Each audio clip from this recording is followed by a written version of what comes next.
करतो। या गेले 365 दिवसामध्ये महाराष्ट्राला अधोगतीच्या दिशेने नेण्याचं पाप या महाविकास आघाडीने केलेलं आहे। त्या दृष्टिकोनाने आज अतुलजी आपल्याशी संवाद साधणार आहेत। मी अतुलजींना विनंती करतो की उपस्थित सर्व पत्रकार बंधू भगिनींशी आपण संवाद साधावा।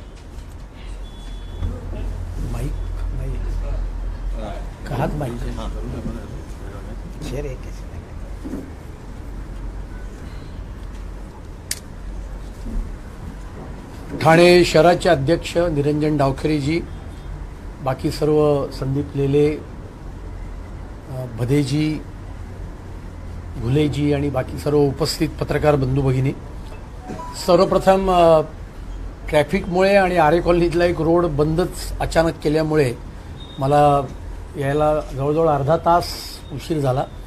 त्याच्याबद्दल सर्वप्रथम मी आपल्याकडे क्षमा मागतो, कारण 3ची मला वाटतं वेळ आपल्या पत्रकार परिषदेची ठरली होती। महाविकास आघाडी सरकारने 1 वर्ष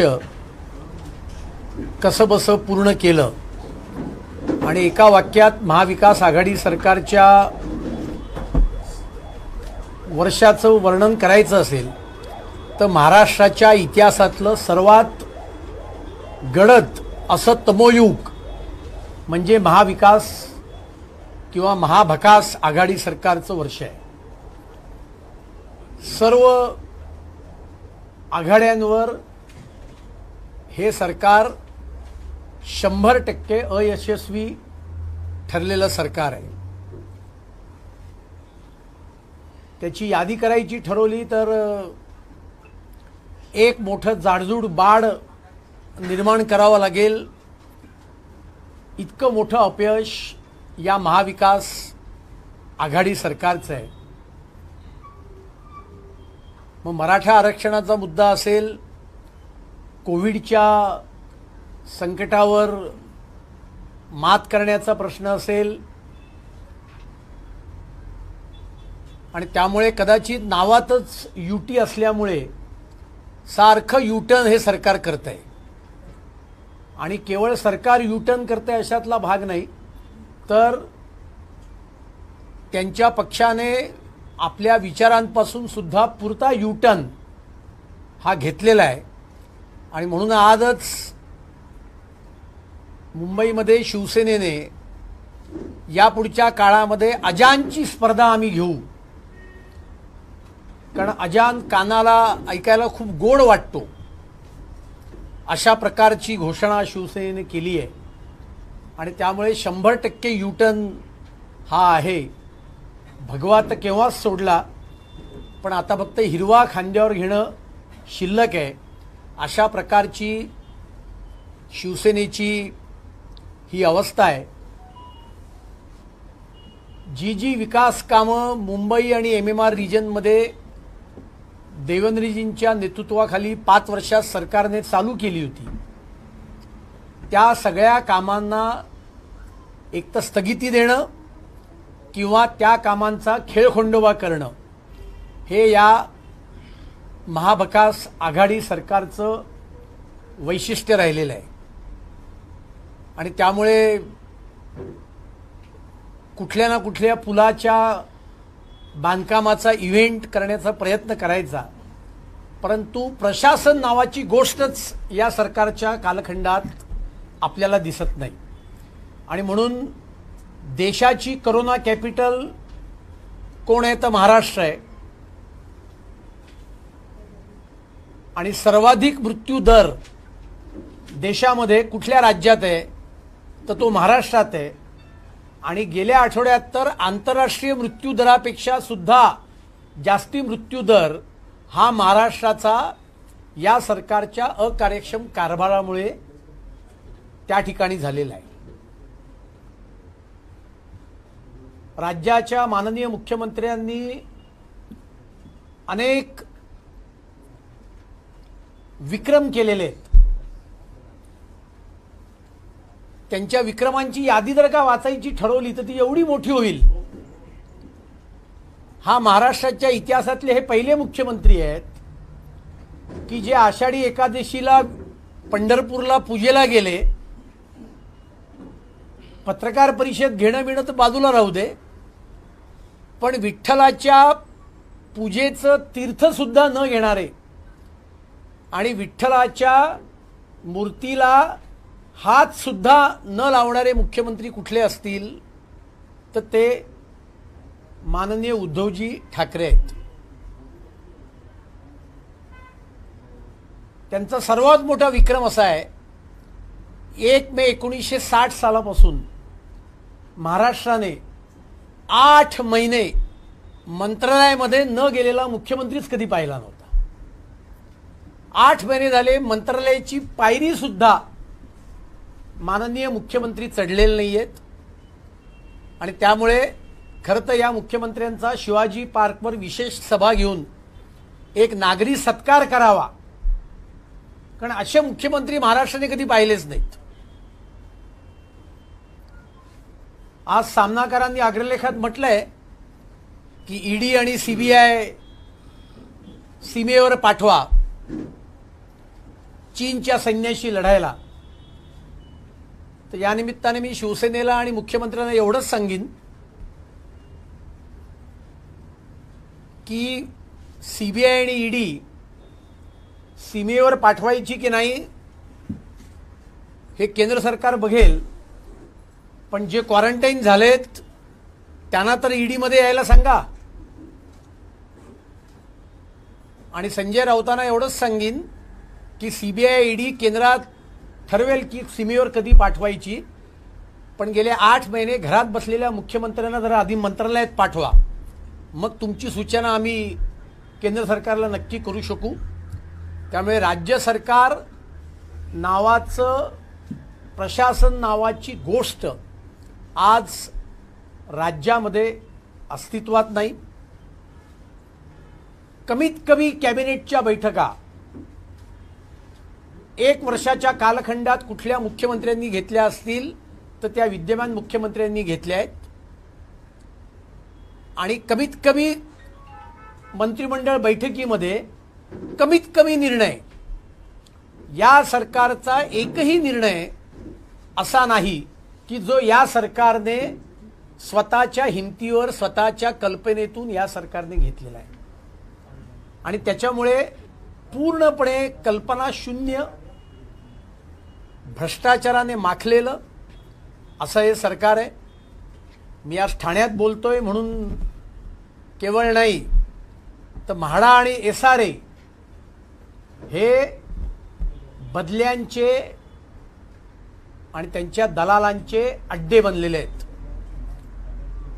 कुठल्याही सरकारी अधिकाऱ्याशी आपण खासगीत बोललात तर ते एकच शब्द सांगतील की बदल्यांचा बाजार मंत्रालयात चाललेला आहे. जे महाराष्ट्राच्या इतिहासात कधीही घडलं नाही ते SRA आणि म्हाडामध्ये घडतंय की तिथल्या दुय्यम स्तरावरच्या इंजिनियरच्या बदल्या सुद्धा या मंत्रालयातून होत आहेत.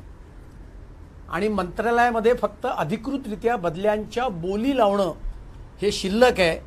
नाहीतर बिन छापील अशा प्रकारचं मेनू कार्ड जसं असतं तसं बदल्यांचं कार्ड हे मंत्रालयामध्ये घुमत असतं. याच सरकारने GR काढला की कोविडच्या कालखंडामुळे बदल्या करायच्या नाहीत, कारण बदल्यांवर सुद्धा प्रशासकीय खर्च करावा लागतो. नियमानुसार बदली केली तर ज्या अधिकाऱ्याची बदली केली जाते त्याला प्रवास खर्च भत्ता हा द्यावा लागतो. पण स्वतःच्याच निर्णयाला धाब्यावर बसवून या सरकारने बदल्यांचा पूर्ण सपाटा लावला. आणि म्हणून आपल्याला माहिती आहे की नागपूरच्या मॅटने ज्या बदल्यांवर महसूल मंत्री आणि मुख्यमंत्र्यांच्या सह्या आहेत त्या बदल्या रद्दबातल केल्या आणि अत्यंत कठोर ताशेरे ओढले. कुठलंही संयुक्तिक कारण न देता दोन्ही मंत्र्यांनी केवळ बदली करावी एवढ्या एका वाक्यावर सही करून टाकलेली आहे. आणि त्यामुळे मुख्यमंत्र्यांनी केलेल्या बदल्यांवर इतक्या मोठ्या प्रमाणावर स्थगिती आणि त्या रद्द करण्याची नामुष्की ही राज्य सरकारवर आली. उच्च न्यायालय आणि सर्वोच्च न्यायालयाने या सरकारला किती फटकारले मी आपल्याला सांगण्याची गरज नाही. आणि त्यामुळे कोविडच्या बाबतीत 100% अयशस्वी हे सरकार ठरलं. ठाणे महानगरपालिकेचा विचार केला तर फक्त 68 कोटी रुपये राज्य सरकारने या सर्व कालखंडामध्ये ठाणे महानगरपालिकेला दिले. मला तर वाटलं होतं की ज्या महानगरपालिकेवर सर्वात पहिला भगवा मुंबईच्या आधी शिवसेनेचा फडकला होता, त्या ठाणे महानगरपालिकेला कोविडच्या कालखंडामध्ये मोठी मदत ही राज्य सरकारकडनं केली जाईल. पण भगवाच गुंडाळून ठेवल्यामुळे ठाणे महानगरपालिकेच्या वाट्याला सुद्धा सापत्न भावाची वागणूक आली आणि 68 कोटी फक्त इतकी छोटी अमाऊंट या सर्व कालखंडात दिली. म्हणजे मी जर का 2011च्या सेन्सस प्रमाणे किंवा त्याच्यानंतरचा जो जागतिक पॉप्युलेशनचा एक मीटर असतो त्याप्रमाणे सरासरी काढली तर या वर्षभरामध्ये कोविडच्या कालखंडात ठाणे महानगरपालिकेतल्या प्रत्येक व्यक्तीच्या मागे 600 रुपये सुद्धा राज्य सरकारने खर्च करण्याचं औदार्य दाखवलं नाही. अशा प्रकारची ठाणे महानगरपालिकेची अवस्था या सरकारने केलेली आहे. फक्त राज्य सरकारने आणि महानगरपालिकेने जे काही धान्य दिलं ते धान्य मात्र आपापल्या भागामध्ये स्वतःचा फोटो लावून आणि स्वतःच्या पक्षाचं चिन्ह लावून ते वाटण्याचा कार्यक्रम केला. आईजीच्या जीवावर बाईजी उदार तसं म्हणतात, तशा प्रकारचा हा होता. आणि त्यामुळे यात सुद्धा मोठ्या प्रमाणावर भ्रष्टाचार झालेला आहे की मदत ही शासनाची, ती वाटताना ती स्वतःच्या पक्षाच्या नावावर स्वतःच्या नावावर वाटली आणि ती सुद्धा 50% मदत सुद्धा जनतेपर्यंत पोहोचली नाही. आणि त्यामुळे या मदतीच्या वाटपातल्या भ्रष्टाचाराची चौकशी ही अँटी करप्शन ब्युरोच्या मार्फत ही करावी, ही मागणी सुद्धा मी या निमित्ताने करतो. बाकी जे प्रेस स्टेटमेंट मी या ठिकाणी वितरित केलं याच्यामध्ये सरकारच्या संदर्भातल्या अनेक गोष्टी दिलेल्या आहेत, त्याची पुनरावृत्ती मी करत नाही. बाकी आपल्याला कुठलेही प्रश्न असतील तर आपण जरूर ते विचारा.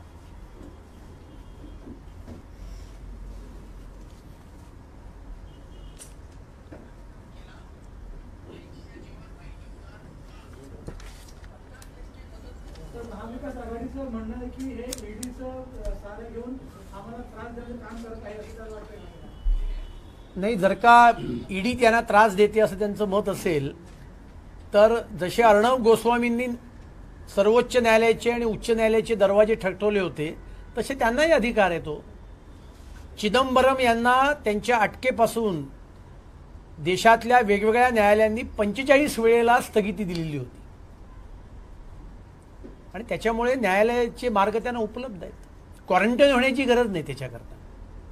आणि कर नाही त्याला डर कसली, त्यांनी जावं ईडीच्या समोर. राज्य सरकार जे स्टेटमेंट दिलं होतं भाजपाच्या मिनिस्टर्सनी, भाजपाच्या नेत्यांनी, 2 महिन्यात आम्ही सरकार स्थापन करतो, त्याची सुरुवातच ही ईडीकडनं झाली असं आरोप शिवसेनेने लावलेला आहे. त्याचंच हे दबाव तंत्र आहे. मुळामध्ये महाविकास आघाडी सरकारमधले तिन्ही पक्ष जे आहेत हे भयग्रस्त पक्ष आहेत. अंधारात जाणारा मनुष्य असतो ना, त्याला सारखी भीती वाटते, कोणी येईल का, कोणी येईल का. त्यामुळे हे पूर्वी जेव्हा मुख्यमंत्र्यांना राज्यपाल नियुक्त कोट्यातून आमदार करत नव्हते तेव्हा सुद्धा अशी दावई उठवली. प्रत्येक वेळेला ही दावई उठवतात कारण वेगळा नरेटिव्ह काहीतरी सिद्ध करायचा, सेट करायचा. आणि त्यामुळे राज्याचं जे प्रशासनातलं अपयश आहे त्याच्यावरनं लोकांचं लक्ष विचलित करायचं. ईडीच्या चौकशीमुळे राज्य सरकार पडू शकत नाही, त्याचा काय संबंध आहे. त्यामुळे हे म्हणणं अत्यंत हास्यास्पद आहे. पण आपलं प्रशासनातलं अपयश लपवण्याकरता असे वेगवेगळे नरेटिव्स केंद्र मदत करत नाही, सरकार पाडण्याचा प्रयत्न चालला आहे. भारतीय जनता पार्टी हे सरकार पाडण्याचा कुठलाही प्रयत्न करत नाही आहे. त्यांनी म्हणजे मी त्यांना एवढंच म्हणेन की सरकार आम्ही पाडू, पण आधी चालवून तर दाखवा ना. जे चालतं ते पडतं ना, हे चालतच नाहीये तर हे त्यांना काय पाडायचंय. असा मुख्यमंत्री पाहिला का 8 महिन्यात मंत्रालयातच गेले नाहीत. कुठे प्रशासन आहे? प्रशासन नावाची गोष्टच नाहीये. शेतकऱ्यांना परतीच्या पावसामुळे जे नुकसान झालं ती मदत आजही शेतकऱ्यांना मिळालेली नाहीये. आजच्या वृत्तपत्रात बातमी आहे की भात खरेदीची केंद्र आजही वाडा आणि मुरबाड इथे चालू नाही आहेत. घोषणा करून 1 महिना होऊन गेला. शेतकऱ्याला मदत नाहीये, कुठल्याच गोष्टीला मदत नाहीये. आणि त्यामुळे हे भ्रष्टाचाराने माखलेलं आणि यांची नियत साफ नाही. मी तुम्हाला सांगतो, मुंबईसारख्या शहरामध्ये कोविडच्या कालखंडामध्ये ॲम्ब्युलन्स या राज्य सरकारने टेक ओव्हर कराव्यात, याच्याकरता आम्हाला उच्च न्यायालयात जावं लागलं. एपिडेमिक ऍक्टमध्ये राज्य सरकारला अमर्याद अधिकार आहेत. हॉटेल्स तुम्ही टेक ओव्हर करू शकता, तशी ॲम्ब्युलन्स टेक ओव्हर करायला पाहिजे होत्या. म्हणजे मी चुकत नसेन, मला इथलं माहीत नाही, पण मुंबई शहरामध्ये प्रायव्हेट हॉस्पिटलचे बेड्स टेक ओव्हर करणार आणि त्याचे रेट फिक्स करण्याचा GR हा कधी काढलाय? 22 मेला. आणि मार्चमध्ये आपलं अधिवेशन 6 दिवसात आपण सहकार्य दिल्यामुळे बजेट अधिवेशन असताना सुद्धा आम्ही सहकार्य केलं आणि 6 दिवसात बजेट सेशन संपवायला आम्ही मान्यता दिली, जे 1.5 महिना चालतं नॉर्मल कोर्समध्ये. पण प्रायव्हेट हॉस्पिटलच्या खाटा टेक ओव्हर करण्याचा GR 22 मेला काढला आणि तो सुद्धा फॉल्टी GR काढला. त्यात रेट फिक्स केले, पण डिपॉझिट किती घ्यायचं याचा उल्लेख नाही केला. त्यामुळे जेव्हा सर्वसामान्य मनुष्य प्रायव्हेट हॉस्पिटलला जात होता तेव्हा त्याला सांगायचे 1 लाख रुपये डिपॉझिट भर, बेड अवेलेबल आहे. आता 1 लाख रुपये डिपॉझिट कोणाकडे असेल? आणि मग त्याला जागा मिळायची नाही आणि मग त्याचा काळा बाजार चालू झाला. हीच अवस्था ठाणे आणि MMR रिजनमध्ये होती. आणि इथलं अपयश तर आणखीन मोठं आहे. याचं कारण असं आहे की कोविड अचानक आला, त्यामुळे मुंबईत तुम्हाला तयारीला वेळ मिळाला नाही आम्ही समजू शकतो. पण ठाणे आणि MMR रिजनमध्ये तुम्ही या प्रसंगातून काहीतरी शिकायला पाहिजे होतं. पण दुर्दैवाने राज्य सरकार काहीच शिकलं नाही. आणि त्यामुळे जे जे मुंबईत घडलं, प्रेतांची अदलाबदल, मृतदेह गायब होणं, खाजगी रुग्णालयांची लूट, ॲम्ब्युलन्स न मिळणं, हे पार्ट 1 मुंबईत झालं आणि पार्ट 2 ठाणे आणि MMR रिजनमध्ये झालं. कारण या सरकारची नियत साफ नाही आहे. मी तुम्हाला सांगतो. मराठा आरक्षणासंदर्भात भाजपची भूमिका पुढे काय असणार आणि शैक्षणिक आरक्षण देखील आता सध्या पुढे शैक्षणिक आरक्षणाबद्दल काय असेल?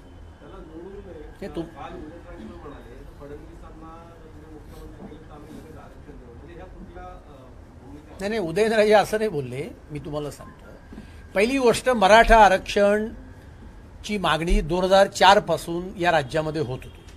2004 ते 2014 राज्यामध्ये आघाडीचं सरकार होतं, त्यांनी कधीच आरक्षण दिलं नाही. 2014च्या निवडणुकीच्या आधी वटहुकूम काढला आणि आरक्षण देण्याचं नाटक केलं, जे कोर्टात टिकलं नाही. मग आमच्या सरकारने अत्यंत गांभीर्याने या प्रश्नात लक्ष घातलं, अभ्यास केला. आरक्षण केवळ दिलं नाही, आम्ही ते उच्च न्यायालयात टिकवलं. देशातल्या ज्या ज्या राज्यांनी आरक्षण दिली ती फक्त 2च राज्यांची टिकली. एक तामिळनाडूचं टिकलं आणि महाराष्ट्राचं जेव्हा आमचं सरकार होतं तेव्हा टिकलं. त्यामुळे तुमचा प्रश्न योग्य आहे, पण तुमचा प्रश्न हा काँग्रेस शिवसेना यांच्या सरकारला विचारला पाहिजे. आमची भूमिका काय? आमची तर भूमिका स्पष्ट आहे, आम्हीच आरक्षण दिलेलं आहे. पण या सरकारला आरक्षण टिकवताच आलं नाही, कारण यांची नियत साफ नाही आहे. मराठा आरक्षण टिकावं अशी महाविकास आघाडी सरकारची इच्छाच नाही आहे, मी तुम्हाला सांगतो. अन्यथा वकिलांमध्ये समन्वयाचा अभाव तर होताच आणि आहेच यांच्या कालखंडात. पण सर्वोच्च न्यायालयाने स्टे दिल्यानंतर त्याच बेंच पुढे स्टे उठवण्याकरता अर्ज केला आणि त्याच्याकरता 1 महिना घेतला. आता ज्या बेंचने स्टे दिलाय त्या बेंच समोर जायचं नाही हे तर शाळकरी मुलालाही कळू शकत असेल ना. एका महिन्यानंतर जेव्हा केस सुनवाईला आली त्याच्या आदल्या दिवशी संध्याकाळी सरकारला जाग आली, अरे आपण त्याच बेंच समोर परत जातोय. मग त्यांनी सांगितले नाही आता आम्हाला बेंच बदलून द्या. याचा अर्थ असा आहे की यांची नियत साफ नाही, यांना मराठा आरक्षण द्यायचंच नाहीये ही या सरकारची भूमिका आहे. केंद्राकडून मोदी साहेबांनी जर ते काढला राष्ट्रपती प्रस्ताव झाला तर तो मिळू शकतो की नाही, किंवा घटनापीठ ते सर्वोच्च न्यायालयामध्ये स्थापन व्हायला पाहिजे, बराच वेळ लागतोय, त्यासाठी बीजेपी म्हणून इथून फोर्स करू शकतो. नाही, घटनापीठ स्थापन करणं हा सर्वोच्च न्यायालयाचा विषय आहे. न्यायालय ही निपक्ष आणि पूर्णपणे स्वतंत्र असतात, त्यामुळे त्यांच्यावर कोणी फोर्स आणण्याचा मुद्दा नाही. त्याच्यावर राज्य सरकारने त्याच्याकरता प्रयत्न करण्याची आवश्यकता आहे. पण मी आत्ता जे उदाहरण दिलं त्या उदाहरणातून हे स्पष्ट होतंय, एका सुनवाईच्या वेळेला राज्य सरकारचे वकीलच नव्हते, त्यांना फिडिंग नव्हतं, आणि त्याच्यामुळे राज्य सरकारची अजिबात इच्छा नाही आहे. आणि त्यामुळे हा काही वटकुमाचा विषय नाही आहे. तुम्ही विधिमंडळाने कायदा पास केलेला आहे, आम्ही एकमताने कायदा पास केलेला आहे, जो उच्च न्यायालयाने ग्राह्य धरलेला आहे आमचं आरक्षण. असं असताना सर्वोच्च न्यायालयामध्ये घटनापीठाकडे पाठवू दे, पण स्टेची काही आवश्यकता नव्हती. पण स्टे येऊ नये एवढं सुद्धा या राज्य सरकारला जमलं नाही. याचं सुद्धा प्रमुख कारण असं आहे की या विषयाची जेव्हा सर्वोच्च न्यायालयात सुनवाई चालू होती तेव्हा या राज्य सरकारने ॲफिडेव्हिट करून सांगितलं की आम्ही काही नोकर भरती करणार नाही. मग सर्वोच्च न्यायालय असं बोललं की तसे तुम्ही नोकर भरती करणार नाही असं सांगताय ना, मग आम्ही स्टेच देऊन टाकतो. आणि त्याच्यामुळे या सरकारची मी तुम्हाला सांगतो मराठा आरक्षण टिकावं अशी इच्छाच नाही.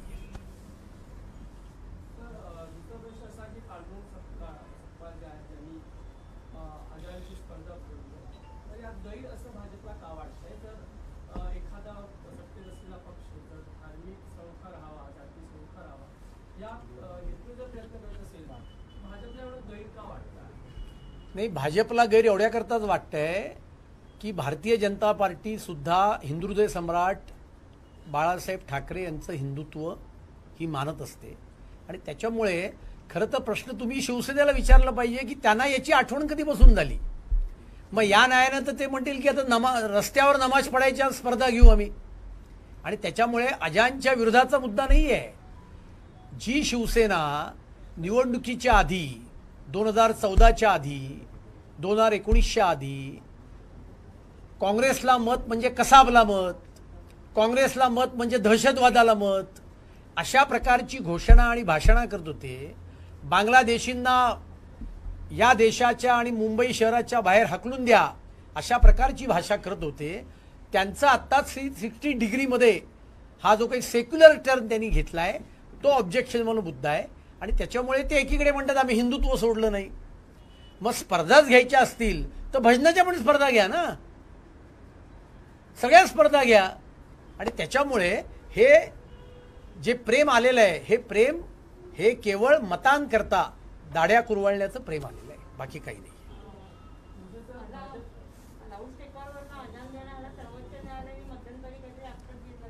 सर्वोच्च न्यायालयाने त्याच्यावर बंदी घातलेलीच आहे.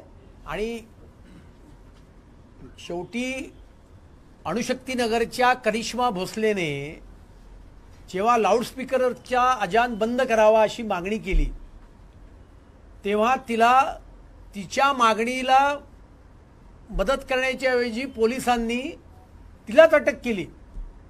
मग भारतीय जनता पार्टीचे कार्यकर्ते आणि नेते त्या ठिकाणी गेल्यानंतर तिची सुटका झाली आणि मग लाऊडस्पीकरवरनं अजान देण्याचं काम जे होतं ते बंद झालं.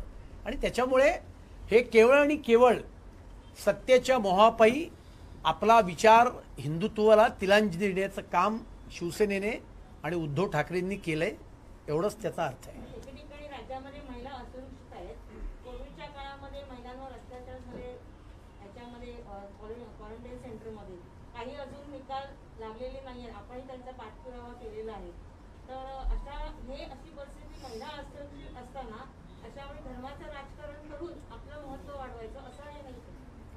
नाही, पहिली गोष्ट या धर्माचं राजकारणावरचा काही मुद्दाच नाही आहे. आणि आता 1 वर्ष झालं महिला अत्याचाराच्या संदर्भामध्ये या सरकारने घोषणा केली होती की एका आठवड्यात दिशा कायदा करू. आज किती महिने झाले? आज 9 महिने होऊन गेले. दिशा कायदा नाहीये. वटवून काढता आला असता. तुम्ही क्वारंटाईन सेंटरमधल्या महिलांवरच्या अत्याचाराच्या संदर्भात बोललात. अहो, आम्ही पहिल्या दिवसापासून ही मागणी करतोय की एसओपीस ठरवा. स्टँडर्ड ऑपरेशन प्रोसिजर काय आहे क्वारंटाईन सेंटरमधली? आपण चौकशी करा. एसओपीस सुद्धा त्यांनी जाहीर केलेले नाही आहेत. आणि त्याच्यामुळे महिलांवरचे अत्याचार तर रोज वाढत आहेत. पोलिसांवरचे हल्ले वाढत आहेत. म्हणजे मी आत्ता इथे येण्यापूर्वी समाज माध्यमावरती एक रविवारचा संध्याकाळचा नागपूरमधली घटना पाहिली की एक ट्रॅफिक पोलिसाने गाडी थांबवण्याचा प्रयत्न केला तर त्याला बॉनेटवर घेतलं आणि अर्धा किलोमीटर गाडी प्रचंड वेगाने ही चालवत नेली गृहमंत्र्यांच्या नागपुरात. आणि त्याच्यामुळे प्रशासनावर वचक नाही. कारण जेव्हा बदल्या या बोल्या लावून केल्या जातात, मंत्रीच बंगल्यावर घेऊन बोलवून लोकांना मारहाण करतात, त्यावेळेला राज्य कायद्याचं राहत नाही. एवढं लक्षात ठेवा.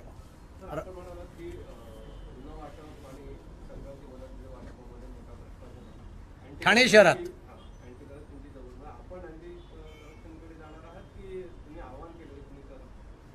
नाही, मी आज मागणी करतोय. मागणीला प्रतिसाद सरकारकडनं नाही मिळाला तर आम्ही पुढची कारवाई करू. सर, कल्याण, डोंबिवली, नवी मुंबई आणि वसई विरार महापालिका निवडणुका होत्या. त्यानंतर ठाणे आणि मुंबई असणार आहे. तर भाजप कुठल्या नव्या सहकारीच्या शोधात आहे का? मनसेशी युती वगैरे असं काही शक्यता? भारतीय जनता पार्टी सर्व निवडणुका स्वबळावर लढेल. महाभकास आघाडी जरी एकत्र आली तरी सुद्धा सर्व ठिकाणी भारतीय जनता पार्टीचा भगवा फडकेल. आणि ते तिघं एकत्र येत आहेत याचाच अर्थ असा आहे की आमची ताकद ही वाढलेली आहे. आणि जनमत हे पूर्णतः या सरकारच्या विरोधात होतंच. जनमताचा विश्वासघात करूनच हे सरकार सत्तेवर आलेलं आहे. पण अधिकच कोविडच्या नंतर जनमत हे सरकारच्या विरोधात केलेलं आहे. तर ज्या पद्धतीने मुंबई महापालिकेमध्ये भाजपने आतापासूनच निवडणुकीची तयारी सुरू केलेली आहे, तपाससाठी सर्व प्रचार यंत्रणा कामाला लावलेल्या आहेत आणि तयारी करताना सुरू आहे. जवळपास ठाणे महापालिकेवर त्याच वेळेला गेली निवडणुकीसाठी. तर ठाण्यासाठी काय तयारी भाजपची असणार आहे? नाही, मुळात ठाणे महानगरपालिकेमध्ये आशिष शेलारांना प्रभारी म्हणून नियुक्त केलेलं आहे. आणि मला पूर्ण विश्वास आहे की कोविडच्या कालखंडात जो गोंधळ, ठाणे महानगरपालिकेचे आयुक्त 2-2दा बदलणं, पूर्ण मदतीचा अभाव असणं, 2-2 जे मंत्री आहेत त्या मंत्र्यांच्या विषयीच्या सगळ्या अलौकिक कथा ज्या मंत्रालयाच्या कॉरिडॉर्समध्ये आणि राजकीय जगतामध्ये चर्चिल्या जात आहेत, आणि एकंदरीत ठाण्यामधली जी काही नागरी सोयीसुविधांची परिस्थिती आहे ती लक्षात घेता यावेळेला ठाणे महानगरपालिकेवर भारतीय जनता पार्टी 100% यश मिळवेल. सगळ्यांचे आभार. आणि ही पत्रकार परिषद संपली असं जाहीर करतो. ज्यांना सिंगल बाईट घ्यायचे त्यांनी आता रिपब्लिकला घ्यायची. आमचं लाडकं चॅनल आहे.